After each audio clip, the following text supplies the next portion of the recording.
I don't know how to even talk about this, so I'll just start from the beginning and try and explain it. This is the Destiny thing, so set your expectations accordingly, Woolie. But it's more about advertising than anything. So Destiny, they do the free-to-play thing. They have a season pass that you buy for $10, and they advertise certain things on it. Mm-hmm. They go, this weapon, this weapon, this weapon, this activity will be available to people who own this, and they will unlock or become available at this date, and this date, and this date, and this date. And so, you know, January 7th rolls around, and here's the quest for this handgun, whatever, Yep. right? Yep.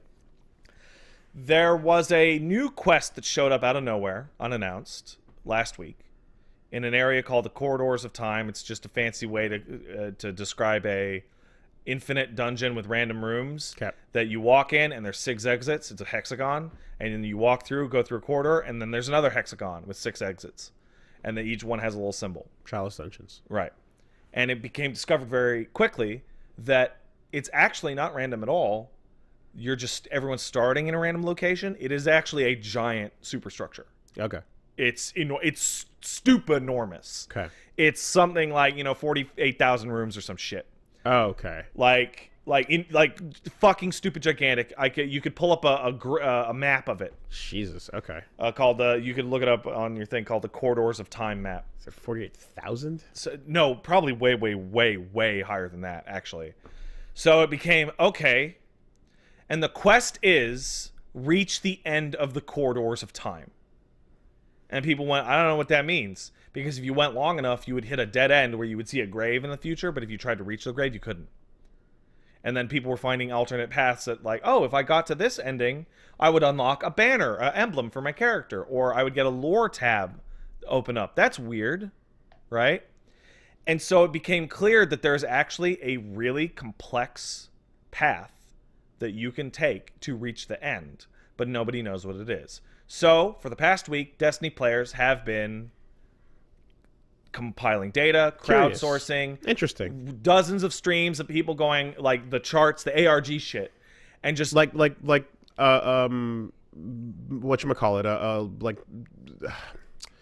collectively trailblazing. What's it called? There's a word. I know. What's the word for this? Collective computing or whatever. Crowdsourcing their crowdsourcing. That's crowdsourcing, it. yeah. Right, and so eventually, you end up. I'm going to show Woolie the picture of the map for context. With a map that looks like this. Whoa.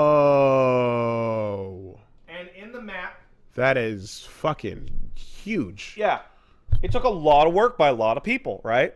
And so what ends up happening is you put all that together and you look and you discover, hey, look, at the bottom there's an entrance, and at the top there's an exit, and there is totally a path. There is a 30-room sequence. It's a maze that you can get through from any starting location. You can get there. People post the sequence. It teleports you around. Yeah, basically basically the way it works is you start and then you go like hexagon plus clover, hexagon plus, sure, etc. And it's the same for everybody. Lost Woods. Yeah, and then you get to the end. Okay. And there's a grave, and it's your grave from the future.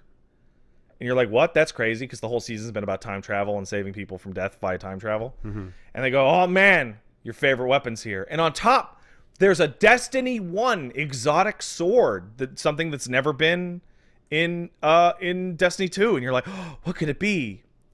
And people open it up, and they unlock the quest for the season pass weapon 2 weeks early.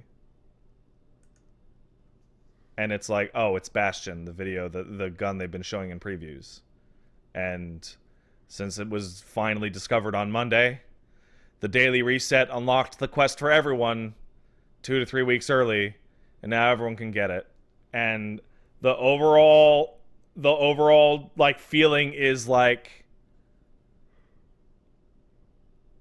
wow, that was literally pointless. And because it was a secret new quest and all these things, I think it is reasonable for people to have assumed that it would have been a surprise, right? Directed by Peter Molyneux. What's in the cube? A life-changing A life-changing event and awaits it's just like, and there might be some kind of advertising law because they advertise the season pass and say you get these items and whatnot, but like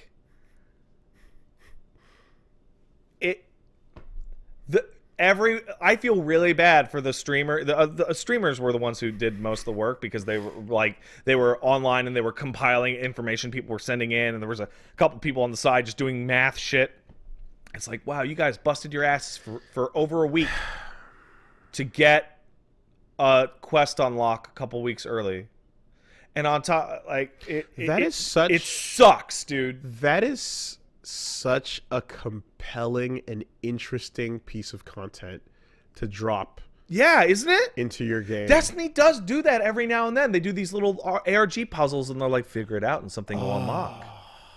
And for the thing to be, you'll unlock the quest that you were going to get in 2 weeks early. Like, no, it should have been a gun, man, or a sword, or a ship a cosmetic that you couldn't get it. Like, it could have been anything other than what it was. Like, is there some sort of, maybe, I don't know, is there like a thing where like they don't want to mess with the gun economy? Like, there's a really, you know what I mean? Like, is there any point where it's like, just give them a really cool thing, and then someone would go like, no, that might upset the. There has been a really obvious difficulty by the devs for about a year and a half now, in that they put some really good shit into that game, shit that was so good it ruined the game, and then that shit had to get nerfed. Then they put perks in the game. That shit's so good it had to get nerfed. And they're in a place right now where your thought is dead on, and people can tell, where exotics come out, and exotic guns, you can only have one on your person. You can only have one piece of exotic armor on your person. You build your kit around it. They're supposed to be weird. They do weird things. Mm-hmm. They do a type of shot that nothing else can do. They burn shields like nothing else, or they fire like a bow that fires like 3 shots and lightning arcs every. They all do weird shit. Yeah. So they're supposed to be fucking cool and good, and they are clearly very afraid of making them too cool or too good, because in the past, weapons of that nature can very easily become completely dominant and completely overtake everything. Okay. There was a gun called Sleeper Simulant. Did you want to go in this game mode? Bring Sleeper Simulant, or else you'll lose. Stuff like that. Question. Did that grave have a cool sword on it? It did. Would that cool sword have been an interesting reward to give to people? That cool sword looked like a sword from Destiny 1, which is unique and would have been a great reward for people, and people were excited. How about that? What's extra frustrating, and this is just a dialogue thing, this is not important, but it is annoying. This is a character from the future talking at your funeral, saying that the gun he placed in your grave is your favorite gun. And you get it, and you're like, this is not my favorite gun. This gun's cool, and it's all right. But this is not my favorite gun. Right? And like that's a tiny little thing, right? Like that doesn't matter. But it's like when you hear that, because you hear that, you get the quest to unlock it. So it's a couple hours before you actually get to use it. And then you use it and you're like, oh, this thing's going to kick ass. This thing's going to fucking nah, it's okay. It's all right. It's fine. It has a niche use. I feel bad for like your like the design and like production departments kind of coming together and to make this big cool thing, and then at some point they've got to run it through checks and balances. The reward guy. You got to run it through player experience, rewards, and economy. And you're like, we want to give them something really cool, and then you're like, no. Look at our the roadmap. The roadmap over here. Thank you. That's the word I was looking for. The roadmap says we cannot upset it with it. We gotta. Destiny is the weirdest game because, especially now that they've gone free to play, they have been really, really overt about this, and it's fascinating. I've never seen a dev talk about this with a live service game. The way Destiny develops, It takes them 3 months to make a piece of content, and then they polish it for 3 months. What this means is that your complaints will be heard exactly 6 months from now. Okay. Right? Yeah. So when Shadowkeep came out, the season that they had associated with it was terrible. Season of the Undying was terrible. There was almost no gear to get. The activity was the same activity over and over and over. At the end of the season, the boss didn't even change, really. Right? The rewards were shit. Well, Season of the Undying was built 6 months before that when Gambit or whatever was the thing. Season of the Dawn, much, much better. The activity and rewards associated with it are much better. Why? Because they're copying the activity they made 6 months ago called Menagerie, which was beloved. So at the time, they were like, well, Menagerie is really popular. Let's make the Season of the Dawn thing 6 months from now a Menagerie-style activity, and it'll have these kinds of rewards and this kind of structure and this kind of thing. So it gets half your turnarounds. Right. So now, the next season, the one that'll be coming out in a month and a half, will be the one with the Season of the Undying feedback, where everyone's like, I fucking hate doing bounties. I'm just chasing the season pass, battle pass level. These rewards are terrible. These exotics need to be buffed, all that. That will happen in about 90 days. And so with Destiny, you always get to see... It's always like, man, it's really great right now. Hope they don't fuck it up in 3 months. And then it becomes, well, it's a little rough right now, but that next thing's right around the corner. And the moment that they announce it is the moment that people decide whether or not the next 3 months of Destiny are going to be shit or not. Well, it's so weird. God bless, because if not for you bringing this up, I kind of would have assumed it was dead. It's still... It's bumping. It's definitely doing a lot better than Warframe is right now.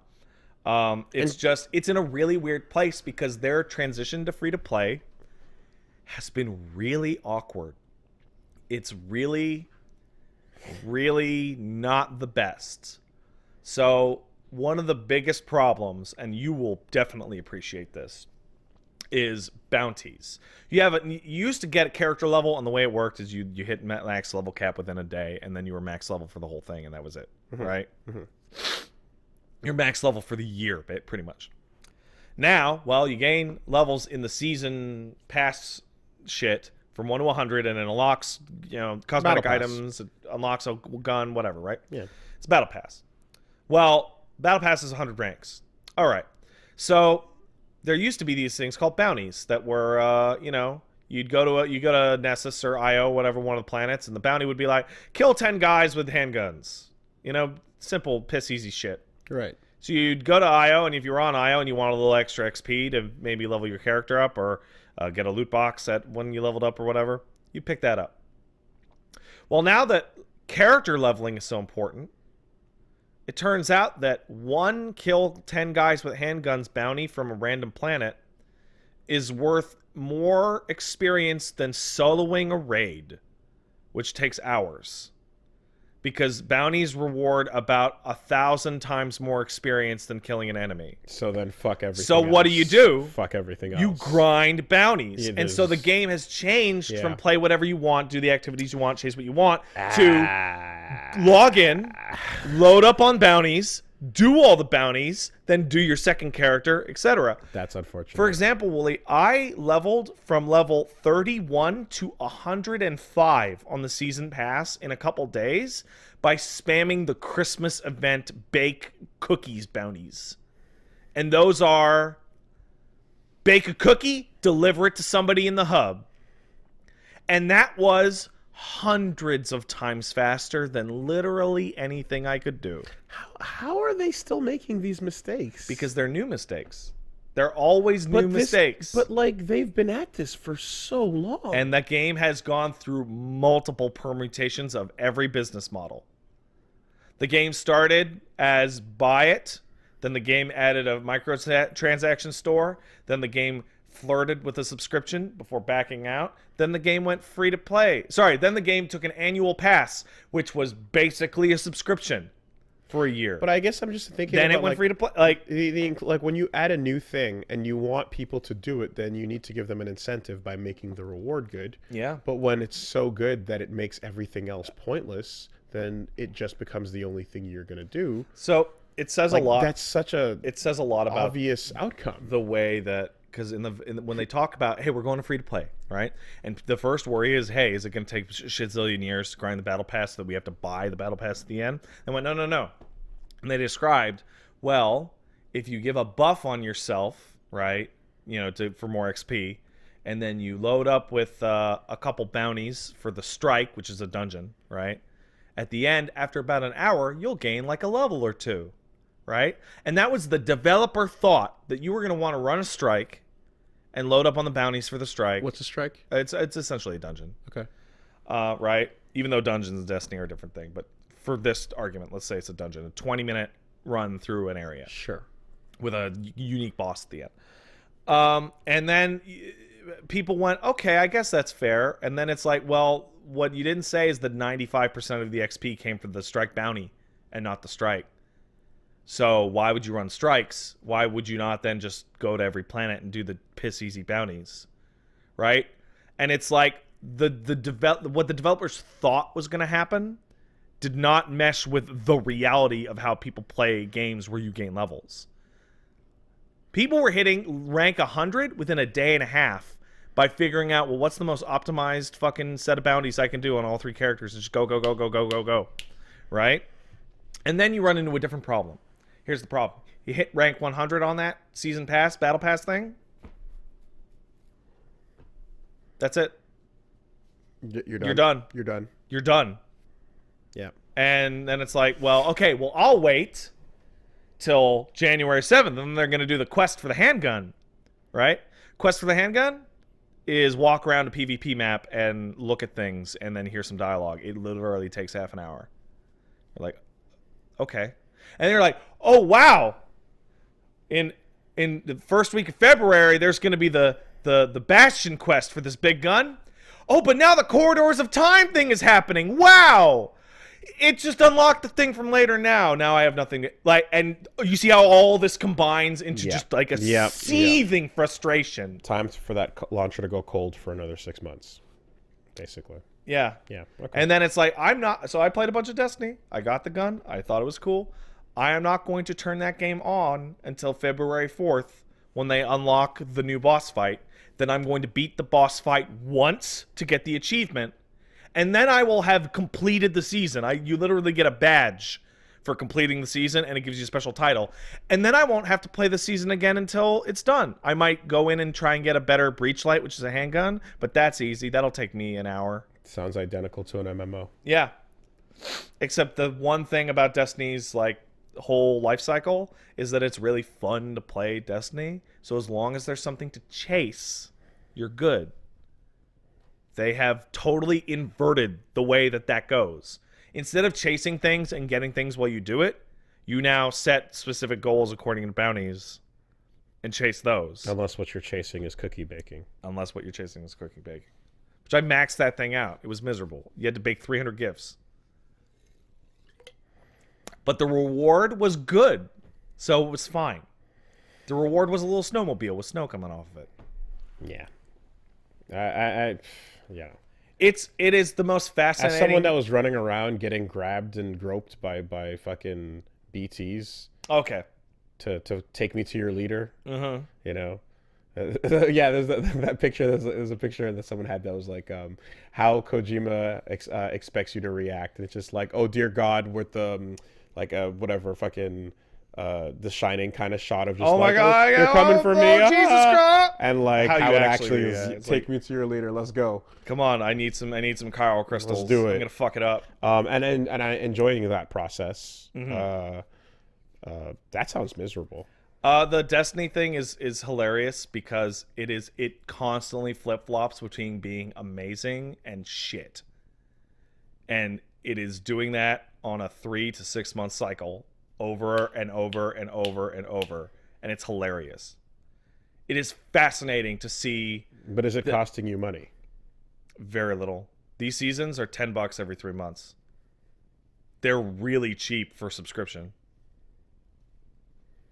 Okay. And I want the cosmetic and rewards out of them. Right. I would say that these seasons are totally worth their value. But I think the problem is I would gladly pay 3 times as much as a subscription to get 3 times more. If that makes any sense. I pay a $15 a month subscription to Final Fantasy 14, and that game keeps content coming out on a really fucking rock solid regular basis. And they don't fuck it up, and they never change it, which is kind of a problem. Destiny is constantly, this maybe, and it's like, just charge a sub, man. So, little idea light bulb here, but so the idea that a company like Bungie can like make these mistakes is, you know, like there's a lot of takeaways from that. One of them could just be that it's like it's that hard to balance something that is an always living, breathing, strange, uncertain model. I would like to point out that Final Fantasy 14 and Warframe, 2 other similar games that I play, yes, 14 hit that balance early and never deviates ever, which is a problem. Right. And that was after their massive disaster game. Yep. Warframe has had just as much disastrous fucking exact things with this. We now have a solid maybe 15 years of like the modern type of service game. Yeah. To draw experience from. How are all of these companies not learning from each of these mistakes? They are, but they're different enough that the mistakes are not broadly applicable. It's hard. It's actually just really hard. Because like we can point to reasons why quality of life from like other versions of games don't pop into the ones that you like, for example, but a lot of the time people will very loudly let you know what those fuck-ups were. Oh, they did. And Destiny's were astonishing. When you have a decade and a half of data. Here's one for you. How? Here's one of the problems is that, hey, Woolie, here's one that you clearly will internalize. Listening to feedback is hard. Some feedback you should listen to. Some feedback you shouldn't. It's really tough to tell which is which and what'll make people happier, especially when some feedback is really loud and some feedback is not as loud. So, for example, Destiny 2 in its early life cycle, and it was the dumbest thing they ever did, it had a problem called, people refer to it as the Better Devils problem. In Destiny 1... You described this, the gun. Yeah, I'll give a really quick one. Yeah. In Destiny 1, guns dropped with random stats. In Destiny 2, they didn't, because people like me, who barely played Destiny 1, complained, I hate grinding for a gun, and the gun that I get is the one I want, but it's bad.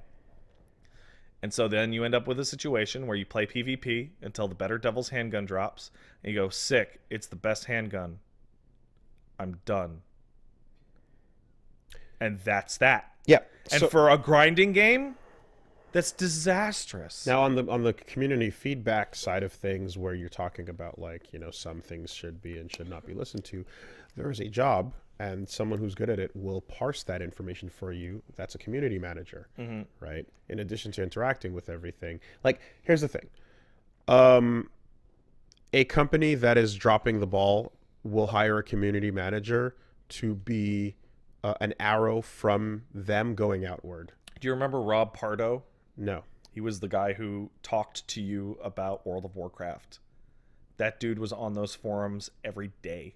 The Kaplan of WoW? More. Okay. He didn't get on video. Okay. It's just like, hey, Pardo posted something. Okay. Right? So like, that when a ball's being dropped, that's what the company will do. Yeah. When Warframe has Rebecca Ford, for example. Yeah. Right. And Megan as well. SNK has Kaiser Wave and Arxis has Zotbuster.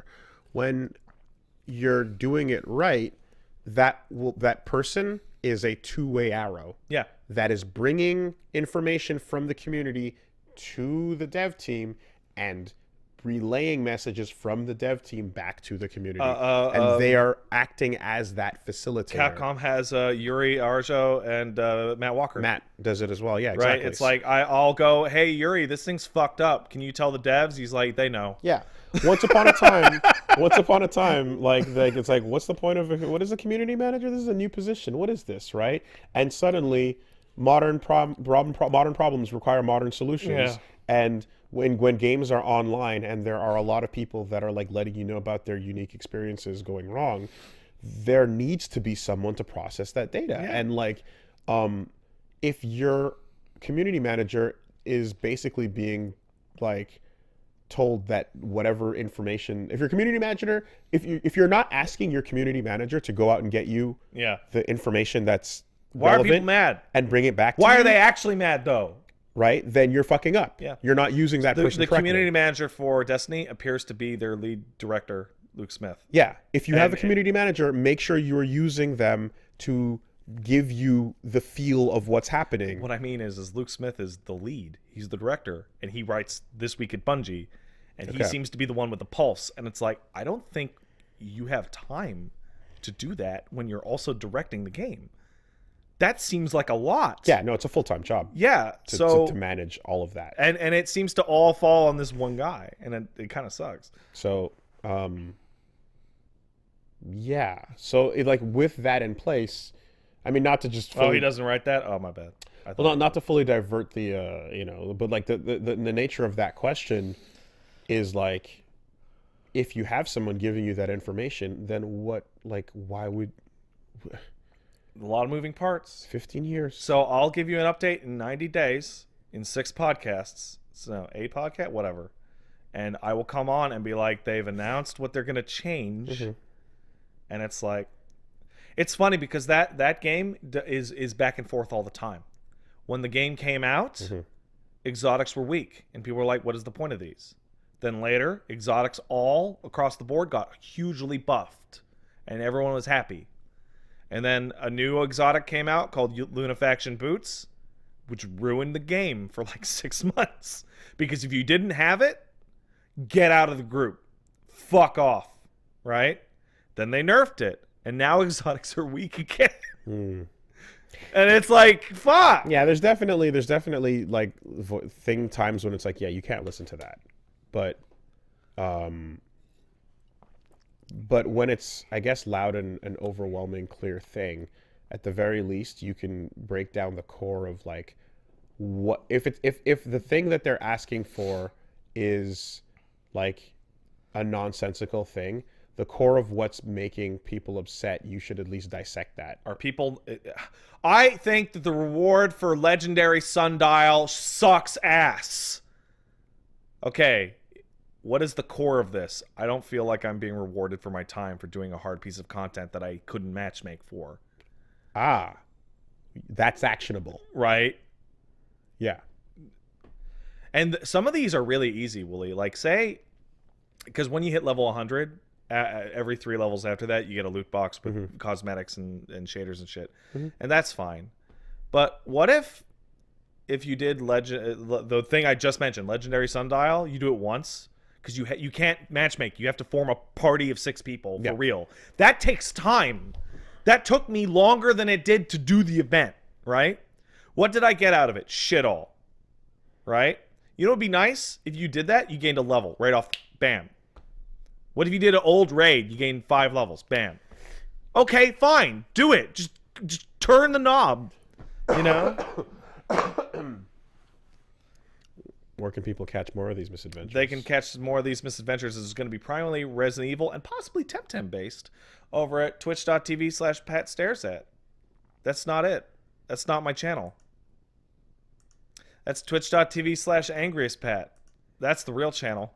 Twitch.tv/AngriestPat. That other one, that's not real. That doesn't exist.